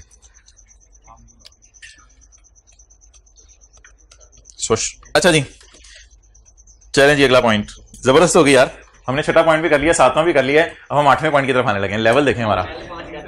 On acquisition date carrying value of DL net assets very fair value. शुक्र है, अगला पॉइंट पढ़ें। Except a brand which had not been recorded by subsidiary, क्योंकि शायद इंटरनली जनरेट हो। Which had not been recorded by subsidiary, the fair value of the brand was 20 and its estimated life is. अच्छा, मुझे बताएं इसको कब से कब तक अमोर्टाइज करते हैं? डेट ऑफ एक्विजिशन से लेके बैलेंस शीट डेट तक। तो अगर डेट ऑफ एक्विजिशन से बैलेंस शीट डेट तक करना है तो मोहतरम फिर तो इसको हम अमोर्टाइज 9 मंथ्स करेंगे, क्योंकि 1 अप्रैल हमारी डेट ऑफ एक्विजिशन है। कमाल हो गया। एंट्रीज करवाएं बबलू सी, entries. Intangible asset debit, surplus है लॉस है? सरप्लस इन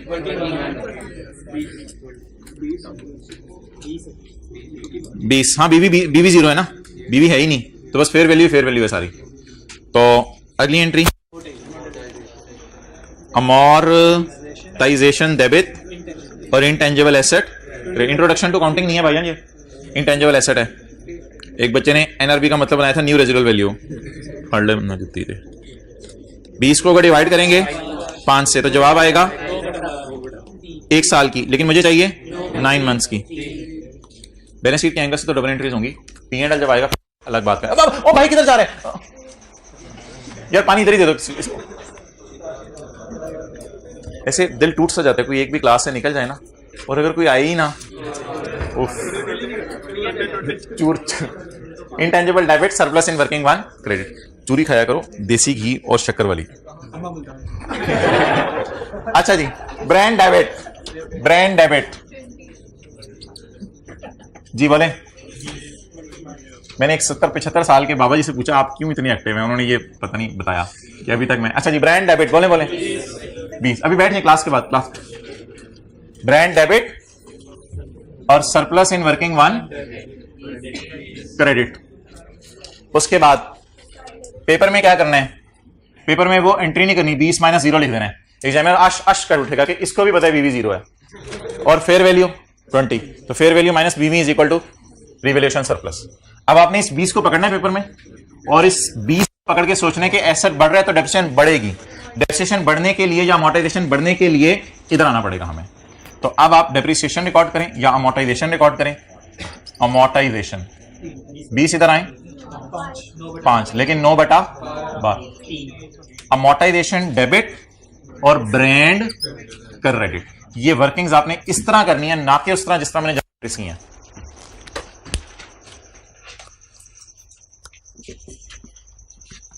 पोते आगे चलें। लो जी, कमाल हो गया, तो फिक्स ऐसे बिकने लगा। ऑन 1 जुलाई 2018 साल के मिड में हमें खरीदे हुए 6 महीने हो गए थे, और से बिके हुए 6 महीने हो गए थे।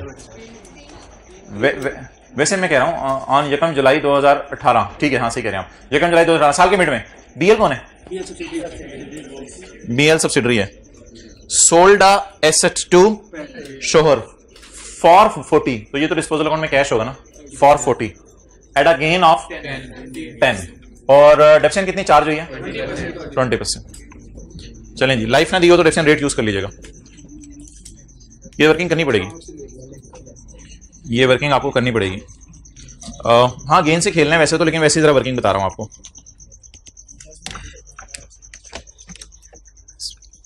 वर्किंग नंबर 8 भाई 7 बुक हुई हुई है। डिस्पोजल अकाउंट किसकी बुक्स में, सेलर की बुक्स में। सेलर कौन है, सेलर की बुक्स, ना ना ना ना, सेलर की बुक्स, बायर की बुक्स नहीं। जी मोहतरम बोलें, कैश कितना, ये ट्यूनिंग कराओ अपनी, पी और एस के अंदर फर्क आपको नहीं पता चला। 40 और बीबी गिवन नहीं है, गेन गिवन है। गेन कितना 10 का, बीबी बैलेंसिंग, अकाउंटिंग वालों की बीबी, टैक्स वालों की बीबी। IAS 12 से बाहर आ जाओ जी, बीबी बताएं 30। चलें जी, वो अब आप गेन और माइनस डेप्रिसिएशन, माइनस बोनस के चक्कर में ना पड़ा करें, बस गेन में नेट करनी होती है डेप्रिसिएशन। गेन बोलें कितने 10 का, डेप्रिसिएशन सरप्लस को पकड़ना है या गेन को पकड़ना है, उधर सरप्लस को पकड़ना है, इधर गेन को पकड़ना है। गेन को मल्टीप्लाई करना है 20% से, पर ये फैक्टर मुझे पूरे साल की डेप्रिसिएशन दे देगा, और इसमें मुझे ज्यादा डेप्रिसिएशन चाहिए होती है from the date of sale of fixed asset till balance sheet date.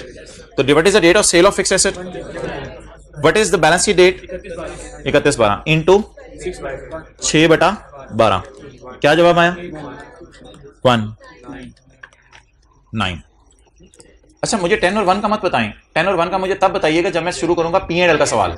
अभी मुझे जरा 9 का बता दें, गेन उल्टाने की एंट्री, SRE डेबिट और PP,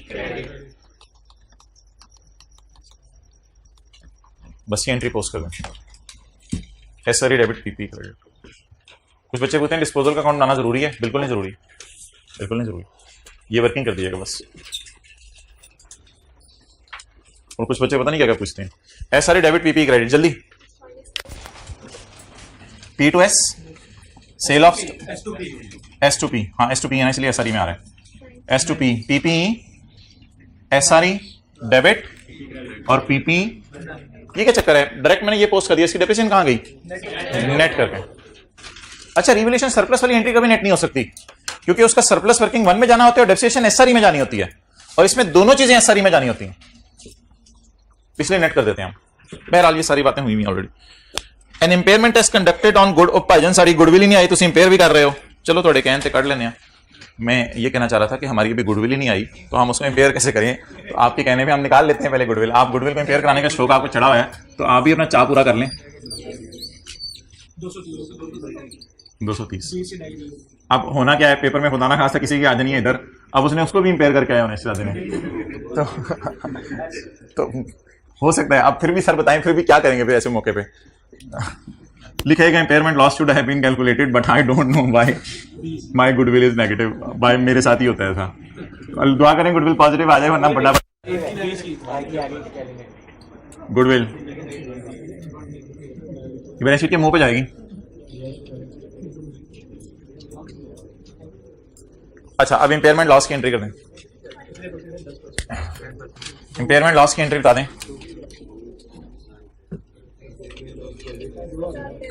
नहीं, इम्पेयरमेंट लॉस एक्सपेंस डेबिट और गुडविल कितनी है, गुडविल 20 का 10%, 2।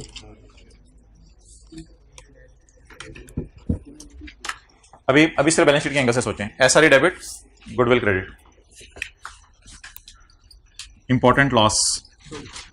आज जानबूझ के SRE में बहुत ज्यादा एडजस्टमेंट्स डाली हैं ताकि कोई एक वर्किंग आने वाली है वो रिवाइज हो, पता नहीं वो कौन सी वर्किंग है, वर्किंग 5 2 क्यों, घर से खुद बॉल पॉइंट लेटर लेके आया करो। 2 3-4 दफा तूने बोले। अच्छा जी -2 आधी क्लास जो है ना दोनों पांव ऊपर आके बैठी होती है, ठीक है relax relax, I am not saying anything, but कभी कभी दिल में आती है तो बंदा शेयर भी कर लेता है। The income and expenses of me may be assumed to have accrued evenly during the ये सर आसिफ यही बात कर रहे थे, मैं कह रहा था लाइब्रेरी थोड़ी जरा और भी बढ़ जाए तो बेहतर हो, कुछ हाल निकला है। तो सर आसिफ ये कहते थे, पता है बच्चे सोए होते हैं क्लास के अंदर, वो लाइब्रेरी के अंदर, तो बेहतर बात है, अच्छी बात है, आप सो के भी तो अगले दिन लेक्चर फ्रेश होकर लेंगे ना, लेकिन इसका मतलब ये नहीं कि सोते हैं लाइब्रेरी के अंदर। तो अच्छा जी, अब आप मुझे नहीं, रूम 6 तो अवेलेबल है ना आजकल 1 बजे के बाद। अच्छा अब आप मुझे ये बता दें कि what we are suppose to do. यहाँ पे खड़े होकर हम बैलेंस शीट टैली कर लेते हैं, आप बैठ के कर लें, मैं इधर टैली कर लेता हूँ। It's over now. एसआरई को बांट दें, मशहूर ज़माना हमारी लाइन थोड़ी सी टेढ़ी होने लगी है। सीआरई और एनसी, नहीं पेपर में जो क्लासों में करने वो अलग होंगी क्लासें। 16 ज़रब 80%, 6.4, जाने दें ठीक है। 12.8, 3.2। सीआरई रो रही है, मेरी में कोई एडजस्टमेंट ही नहीं, मुझे आज लिफ्ट ही नहीं। इमरान खान कह रहे हैं एसआरई का हिस्सा भेजो, चुप करो। 3.2, carry down, carry down to 242.8।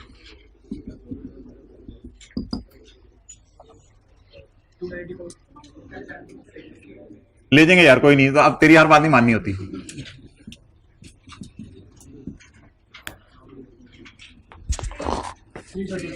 330, 31, 656 calculator के सारे इसके वीक हो गए हैं।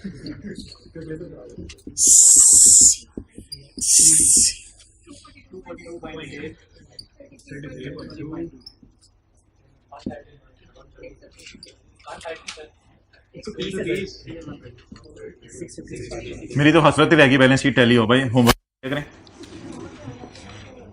अच्छा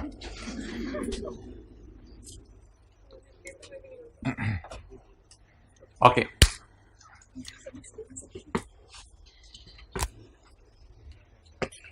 आईकेएफ का मुझे नहीं पता, एसीसीए वाले बिल्कुल एग्जैक्ट मार्किंग स्कीम देते हैं, तो एसीसीए वालों ने इन दोनों के साथ मार्क्स से नहीं लगाए होते।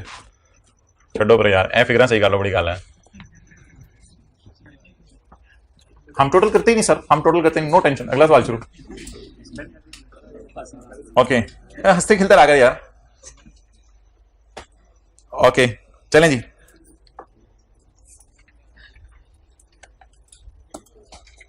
जी भाईजान, वर्किंग 6 इधर हो गई, बैलेंस शीट बन गई, डबल एंट्रीज करके वर्किंग 1 2 3 4। अब P&L बनाने, कल मैंने P&L और वर्किंग 5 इकट्ठी नहीं चलाई थी, आज तो आपकी अच्छी खासी रिवीजन होगी है सुबह सुबह, तो P&L और वर्किंग 5 में साथ साथ ही चलाऊंगा, हर एडजस्टमेंट का सोच लूंगा वर्किंग 5 पे इफेक्ट है या नहीं। तो इससे पहले वो जो कल हमने मजे का काम किया था वो करेंगे, तुम्हें याद हो कि ना याद हो।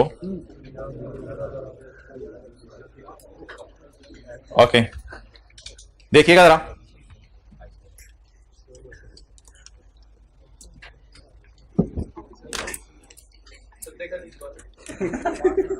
फीस तूने कितना दिया है?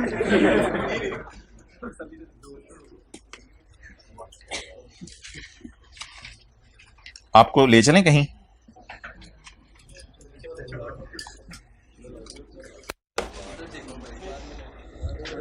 सब्सिडरी को और पेरेंट सेल 190 और 180 जी 1। जिस वक्त मारी सऊदी किंग ने घूरी, बल्कि घूरा, जिस वक्त सऊदी किंग ने मारी घूरी, अबे शर्म नहीं आती तुम लोगों को पाकिस्तानियों? 180 की जो है तुम्हारी सेल, ये तुम्हारी नहीं है, बल्कि इसमें सिर्फ तुम्हारी 9/12 है। तो आज छुरियां चलेंगी 9/12, 9/12, 9/12।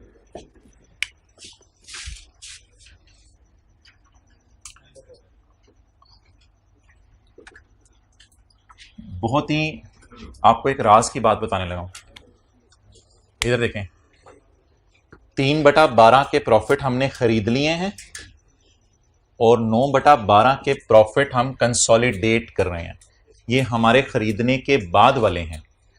तो 3/12 असल में ये 40 तो यही सारी चीजें ना, 1 2 3 4 5 इनको नेट करेंगे तो 40 आएगा। तो 3/12 हमने पैसे दे के खरीदे हैं प्रॉफिट, और बाकी 9/12 हमने अपने डिसीजन मेकिंग के बाद कमाए हैं। तो इसलिए कंसोलिडेट पोस्ट करते हैं, पोस्ट को कंसोलिडेट करते हैं। और ये देखें ना, पोस्ट, इधर भी पोस्ट कंसोलिडेट हो रहे थे, 120 में से 90 माइनस होकर जो भी जवाब आया ये कंसोलिडेट होकर इनको मिल रहा था। इधर भी ऐसा ही होना चाहिए। प्री वाले प्रॉफिट्स जनवरी फरवरी मार्च वाले, उनको तो आप खरीद लें पैसे देके, यानी ये 90 इधर ले जाएं, इसके बदले प्राइस पे कर दें, तो ये 90 तो खरीदे जा चुके हैं। लेकिन जो बाकी हैं 3/12 तो खरीदे जा चुके, जो बाकी हैं वो खरीदे जा चुके या वो खुद कमा रहे हैं। तो पोस्ट कंसोलिडेट करते हैं और प्री वाले प्रॉफिट्स खरीद लिए जाते हैं।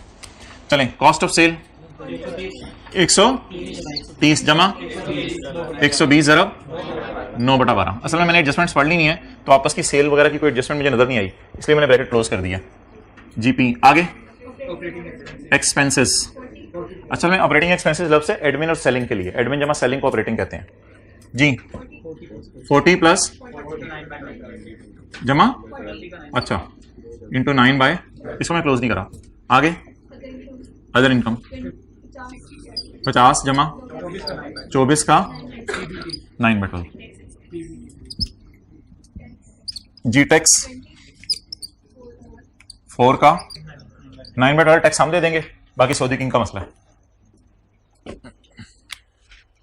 ओके, चलें जी। नाउ माय क्वेश्चन इज, नहीं क्लोज क्यों करने हैं, अभी तो एडजस्टमेंट्स होनी है। नाउ माय क्वेश्चन इज कि वर्किंग 5 में पहली फिगर भी निकाल के रखें, वो आपको हेल्प आउट करेगी। वर्किंग 5, क्या ये जो एस का प्रॉफिट है इन्हीं 4-5 चीजों को कंप्राइज करे ना, तो जब इन सारी चीजों को 9/12 किया है तो एस के कितने प्रॉफिट इस काबिल हैं कि हम कंसोलिडेट करें, जनवरी फरवरी मार्च के या अप्रैल से दिसंबर वाले? अप्रैल से दिसंबर वाले। तो एस के प्रॉफिट आपने उठाया करने हैं वर्किंग 6 से, वर्किंग 6 से उठाया करने हैं एस के प्रॉफिट। वो आपको कहीं ना रेडीली मिलेंगे नहीं, वो आपने वर्किंग 6 से उठाया करने हैं। ये अब मैं लेके जाने लगा हूं, इस तरह हम पेपर में लिखते नहीं लेकिन वैसे ही बता रहा हूं, ये वर्किंग 5 में लेके जाने लगा हूं, तो इसको वर्किंग 5 में ले जाए। लेकिन ये तो पूरे साल के हैं, ये देखें पूरे साल के हैं। हमने इसमें से 3/12 उधर फेंक दिए, तो 9/12 इधर फेंक दें, समझ आ गई? 3/12 उधर फेंक दिए, 9/12 कंसोलिडेट कर लें। तो प्रॉफिट्स कितने वर्किंग 6 में? 40। इसमें से कंसोलिडेट कितने? 30। यही सवाल, यही काम थोड़ी देर पहले सवाल में किया था। अच्छा, अब ना P&L की एडजस्टमेंट्स करते हुए ना इंशाल्लाह 2-3 दिन बाद आपको 5 से 6 मिनट लगा करेंगे। द रीजन इज कि कैलकुलेशन सारी हो चुकी होती हैं। बैलेंस शीट के सवाल पहले सॉल्व करने का फायदा ये होता है कि एडजस्टमेंट सारी हो चुकी होती हैं। आपको अब ये एडजस्टमेंट्स पोस्ट करने में अगर 1-2 दिन आप रिवीजन कर लेना तो 2 से 3 मिनट भी नहीं लगा करेंगे। 2 से 3 मिनट में P&L का मूव भी बन जाएगा और 2 से 3 मिनट में वर्किंग 5 भी बन जाएगी। अभी से लेकर 2 से 3 मिनट में अगर आप नजर मारना चाहते हैं तो आपको मैं 5-5 सेकंड दे रहा हूं हर एडजस्टमेंट के सोचने के लिए।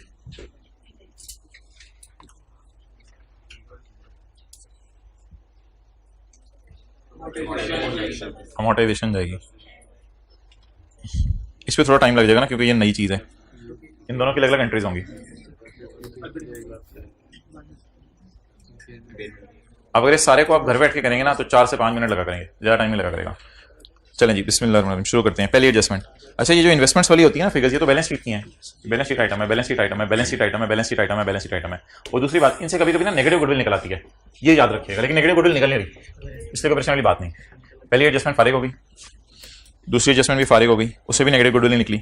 तीसरी एडजस्टमेंट, अब इसको हैंड रिटन पेज नंबर 6 और 7 जो आज हमने पढ़ा ना उसकी रोशनी में करते हैं। ये बैलेंस शीट का आइटम है, ये तो वर्किंग 1 का आइटम है।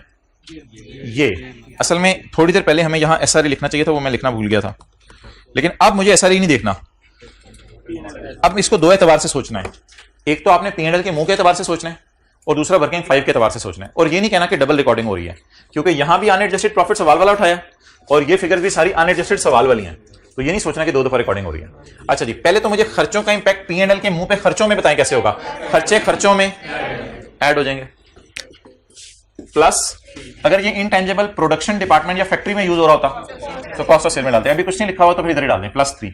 अब आपको 9/12 नहीं करना, वो बोंगी नहीं यहाँ को मान ली 9/12 वाली, ये ऑलरेडी निकली बढ़िया अमोर्टाइजेशन। अच्छा जी, तो खर्चे खर्चों में ऐड हो गए। अब वर्किंग 5 के एतबार से सोचें, ये एस के एसेट्स हैं, तो एस के एसेट्स अमोर्टाइज होने से प्रॉफिट कम होंगे। तो थोड़ी देर पहले मैंने इधर शो की थी एक एडजस्टमेंट जिसका मैंने नाम रखा था डेप्रिसिएशन। तो अमोर्टाइजेशन ऑन रिवैल्यूएशन सरप्लस 3, आगे चलें, ये ना कि एक डबल एंट्री हो, दोनों जगह अनएडजस्टेड फिगर्स हैं, उनको हम सही कर रहे हैं। आगे चलें, पहले आसान एडजस्टमेंट करवा दें। पहले तो बताए ना इंपेयरमेंट लॉस P&L के मुंह पे कैसे जाएगा, एक्सपेंसेस डेबिट करने हैं तो ऐड होगा, एडमिन एक्सपेंसेस में डाल दें +2। अब वर्किंग 5 के एतबार से होते हैं हिट वर्किंग 5 या नॉट, हिट वर्किंग 5 या नॉट, क्या एनसीआई प्रोपोर्शनेट पे है या फेयर वैल्यू पे है? तो फिर इसका मतलब इंपेयरमेंट लॉस एसआरई में ज्यादा तो इस प्रॉफिट को भी हिट होगा, खर्चे बढ़ाने से अर्निंग कम होती है तो प्रॉफिट भी कम होंगे जी। इंपेयरमेंट लॉस ये सिर्फ तब आएगा जब एनसीआई किस पे होगी, 2, इधर फेस पे पोस्ट कर दिया मैंने 2, और अगर एनसीआई प्रोपोर्शनेट पे होती तो ये 2 आता, क्योंकि एडमिन एक्सपेंस में तो जाना है, लेकिन वो सीआरई को हिट करता, सीआरई को हम लिफ्ट नहीं कराते, इधर वो बैलेंसिंग सब कुछ आ जाता है पी वाली चीज।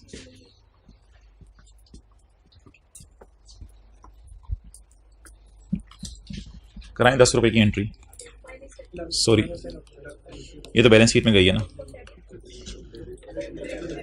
अगर इनकम डेबिट, अब पॉजिटिव नेगेटिव साइन को छोड़ें, पीपी कम हो रहा है तो डेप्रिसिएशन,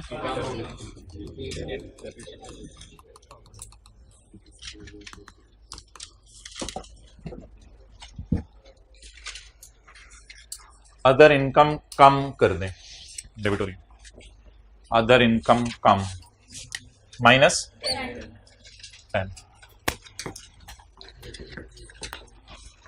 ये लिखा तो नहीं हुआ, ये मशीनरी है, सोल्ड एंड इक्विपमेंट। यार इक्विपमेंट को ना मशीनरी ही समझे आप, इसको मैं कॉस्ट ऑफ सेल में कराऊंगा एडजस्ट। इक्विपमेंट को अंडरलाइन करके मशीनरी लिखें, इक्विपमेंट और मशीनें वो फैक्ट्री में पड़ी होती हैं, इक्विपमेंट का मतलब भी मशीन ही होगा। ऑफिस इक्विपमेंट तो नहीं लिखा हुआ कहीं, ऑफिस इक्विपमेंट, तो इक्विपमेंट को आप फैक्ट्री में ज्यूम कर लीजिएगा, इक्विपमेंट फैक्ट्री में पड़ा हुआ है। क्या करूं, एडमिन में ले जाऊं, इधर एडमिन में जाके कम कर दूं, या एडमिन की जगह कॉस्ट ऑफ सेल लिख दूं, कॉस्ट ऑफ सेल लिख दूं। तो एडमिन में आपके समझने के लिए कि एडमिन में आपका दिल चाह रहा था, लेकिन मैं लेके जाऊंगा कॉस्ट ऑफ सेल में। खर्चे कम कर दें, कॉस्ट ऑफ सेल कम कर दें, खर्चे कम कर दें, खर्चे कम, खर्चे कम। वो जो इन्वेंट्री वाली थी उसमें कॉस्ट ऑफ सेल डेबिट हो रही थी, इधर मैं क्रेडिट कर रहा हूं, खर्चे कम। एडमिन में भी माइनस ही करनी थी ना, तो एडमिन की बजाय किधर माइनस कर दें, कॉस्ट ऑफ सेल में माइनस कर दें, कितना 1। अदर इनकम भी कम होगी, खर्चे भी कम हो गए। गलती नहीं करनी पेपर में, cost of cell credit, credit debit nature की चीज है। अच्छा एक चीज बता दें, वो अब ना 9 रुपए के एतबार से सोच लें, 10 और 1 को अलग अलग लें।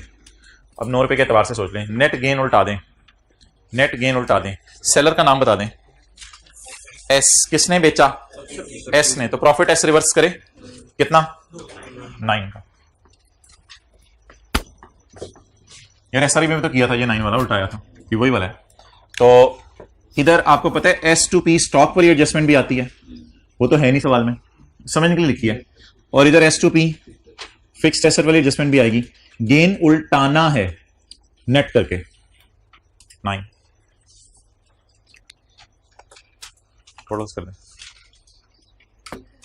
आखिरी एडजस्टमेंट दोबारा देख लें, आखिरी एडजस्टमेंट दोबारा देख लें। अदर इनकम कम कर दें, डेप्रिसिएशन कॉस्ट ऑफ सेल में कम कर दें, अदर इनकम कम, डेप्रिसिएशन कॉस्ट ऑफ सेल में कम। अब ना नेट नेट सोचें, इनकम कम होने से प्रॉफिट कम हो जाएंगे, प्रॉफिट को कम कर दें 9 से। चलें जी,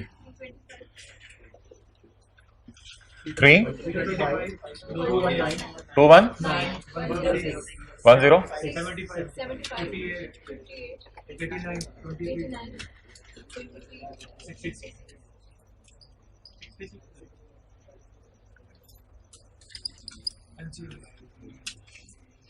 कितनी तेजी से आप लिखवा रहे हैं ना, आई रियली अप्रिशिएट कि आप चाहते हैं कि प्रोफेशनल कॉम्पिटेंस भी आज क्लास में लिखवाया जाए और सेल्फ इंटरेस्ट और वो वाला लिखवाया जाए क्वेश्चन 3 का। आई रियली अप्रिशिएट जी, आराम आराम से लिखवाए हैं। एट्रीब्यूटेबल टू, एट्रीब्यूटेबल टू,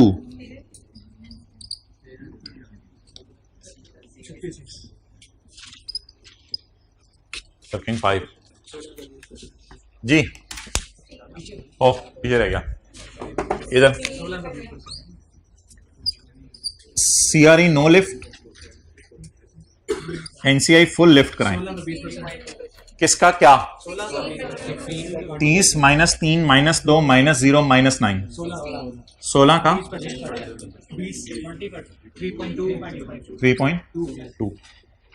खुदा के लिए कोई नया फिरका पैदा ना हो जाए सर ये 3.2 और 3.2 बराबर आया करेगा तो हम इसको ही ले लिया करें।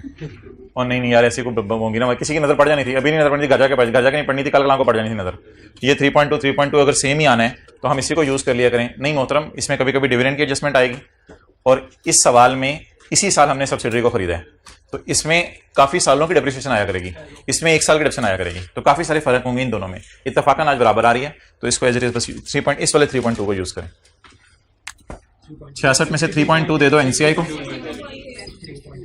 62.8 that is of parent.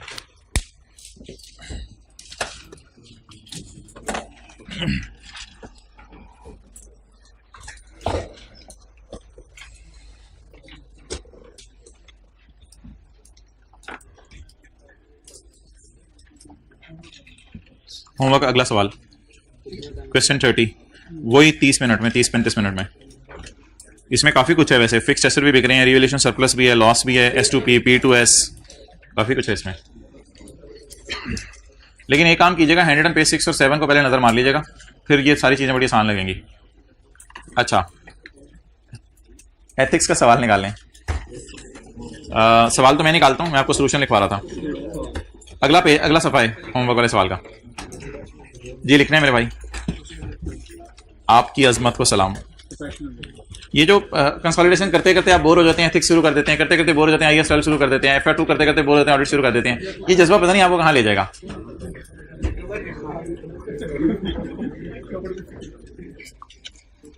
Alphabetical order, ethics complete. चलें जी, लिखें। प्रोफेशनल बिहेवियर, हेडिंग देंगे प्रोफेशनल बिहेवियर। यार मैं आपको अपने घर के लिए 2 किलो चीनी लाने को कह रहा हूं, आपने शक्ल क्यों बनाई हुई है? आप तो खुश होना चाहिए यार, जज्बा होना चाहिए। Professional behaviour, an accountant shall comply, कहते हैं आप वो मंगवा लें, ये रहने दें। An accountant shall comply with relevant laws and regulations, an accountant shall comply with relevant laws and regulations, जो घर में बेगम ने बनाए हुए हैं, laws and regulations. The accountant shall comply with, चुप सवाल का जवाब ना दिया ऐसी बातों का। The accountant shall comply with relevant laws and regulations and avoid any हरकतें दैट मिसक्रेडिट द प्रोफेशन। क्लास में इस तरह नहीं बैठना कि लोग आए कैसी इस तरह बैठते हैं क्लास में। अवॉइड एनी हरकतें that might discredit the profession. शादी पे खाना इस तरह नहीं खाना कि आखिरी दफा खा रहा हूं, that might discredit the profession. Sports day पे, अच्छा, तो that might discredit the profession. आगे चलें जी, अब सिनेरियो से लिंक करें। सीईओ का नाम क्या था? सीईओ का नाम नहीं था, देखें सीईओ बबलू नाम रख दो। सीईओ इज इन, ओहो मैंने क्वेश्चन 3 कल डाल दिया नोट्स में, 4 था। CEO is in breach of this principle, CEO is in breach of this principle, सारे लिख रहे हैं माशाल्लाह दानिश समेत। CEO is in breach of this principle because he is discrediting our profession, लिखिएगा because he is discrediting our नहीं the profession लिखिएगा, because he is discrediting the profession by discussing, sorry वो मेरे जहन में यार वो दूसरा सवाल छाया हुआ है, वो जो बेटे के लोन वाला है, तो खैर है, बाय डिस्कसिंग को काट दें बस। CEO is discrediting the profession by advising, बंदे का नाम क्या है? Finance director. बाय एडवाइज, लिखते रहो घर जाके देखना क्या लिखा हुआ है। By advising finance director to process the wrong payment ही है ना, by advising the finance director to process the wrong payment. अच्छा, फाइनेंस डायरेक्टर को कह रहे ना, वो फाइनेंस डायरेक्टर उस्मान है और ये सीईओ है। तो अच्छा जी, अब अगली हेडिंग दें जी, अगली हेडिंग यहां से उठाएं, उस्मान इज इन फेस या उस्मान इज फेसिंग, यहां से इंग्लिश लिखें, Usman is facing the also stated potential, हाँ, Usman is facing following threats, Usman is facing following threats. पहला लिखें जी सेल्फ, नहीं पहला इंटिमिडेशन लिखते हैं, पहला इंटिमिडेशन। अच्छा वैसे इंटिमिडेशन थ्रेट लिखें हेडिंग। वैसे तो अगर आप देखें तो इंटिमिडेशन थ्रेट में थोड़ी तमहीद बांधनी चाहिए हमें, इस तरह लिखें, it is a threat where CA will be deterred, deterred होगा रुक जाएगा, it is a threat where CA is deterred from acting objectively because of pressure of boss लिख दें बस खाली, because of pressure of boss, एक दफ्तर में बॉस होते हैं ना, because of pressure of boss। अच्छा अब इसके करें आगे कंक्लूजन। इन दिस केस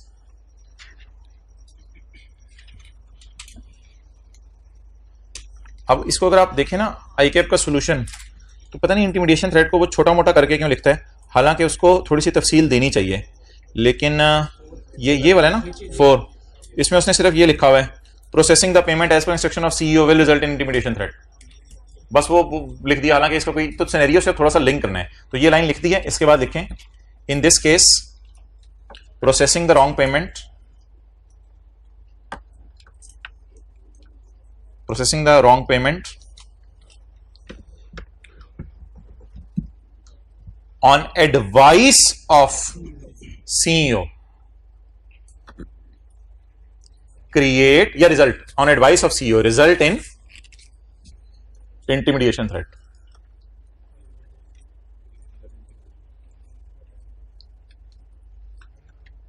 अच्छा अब मैं बताएं सेल्फ इंटरेस्ट में सवाल में से क्या लाइन लिख के आएंगे, पहले तो अगली हेडिंग देते हैं सेल्फ इंटरेस्ट थ्रेट, हाँ बोनस कौन बोला है, well done. Self interest threat की हेडिंग दें। यार ये थ्योरी लिखने में आप बोर हो जाते हैं, फिर आईकैप ऐसे एरियाज को टेस्ट करता है, तो उसको भी पता है, लिटरली बता रहा हूं, उसको पता है कि बच्चे कहां कहां जो है वो बोर हो जाते हैं काम करते करते, वो कहते हैं आज फिर इकट्ठे बोर हुई है। तो self interest threat, this is a threat that financial और अदर इंटरेस्ट, ये 1-1.5 लाइन ऊपर वाली लिखा करें, वैसे कभी कभी आईकैप लिखता है कभी नहीं लिखता, लिखनी चाहिए, इधर से तो हमने नंबर लेने हैं। This is a threat that financial और अदर इंटरेस्ट, इधर बोनस है फाइनेंशियल इंटरेस्ट है, this is a threat where financial और other interest will inappropriately, this is a threat that financial और other interest will inappropriately influence a CA's judgement और behaviour. मैंने उसे देखा, उसने बॉल पॉइंट किताब के करीब कर ली। This is a threat that financial other interest, ये स्टैंडर्ड में नहीं लिखे हुए एथिक्स, विल बताऊंगा तुझे, will inappropriately influence a CA judgement और बिहेवियर। आगे लिखें, इन दिस केस, छोड़ देना ये लाइन खुद ही कर जाके लिख लीजिएगा, आगे लिखें, इन दिस केस सवाल में से अंग्रेजी पढ़ते हैं।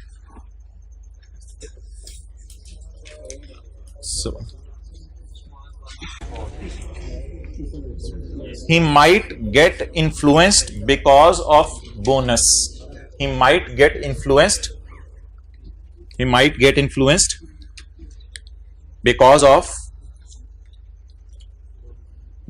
expectation of bonus कर लें, ज्यादा अच्छा लफ्ज़ होगा। He might get influenced because of expectation of bonus। कितना करेंगे, अच्छा कर लें, पेपर में नहीं समझ आ रहा होता, ये बताएं क्या मतलब अच्छा कर लें, यानी कि उसको बोनस की उम्मीद लगी हुई ना, अभी बोनस अनाउंस तो नहीं हुआ, तो he might get influenced by the expectation of bonus. अच्छा अब आपने एक छोटा सा काम और करना है, क्वेश्चन 3 जरा ट्राई करके आइएगा, फिर कल मैं इसको डिस्कस करूंगा, इसको डिस्कस तो मैंने कर लिया है, इसको जरा थ्योरी में लिख के सोल्यूशन से कंपेयर कीजिएगा, फिर कल इसकी डिस्कशन होगी। ओके।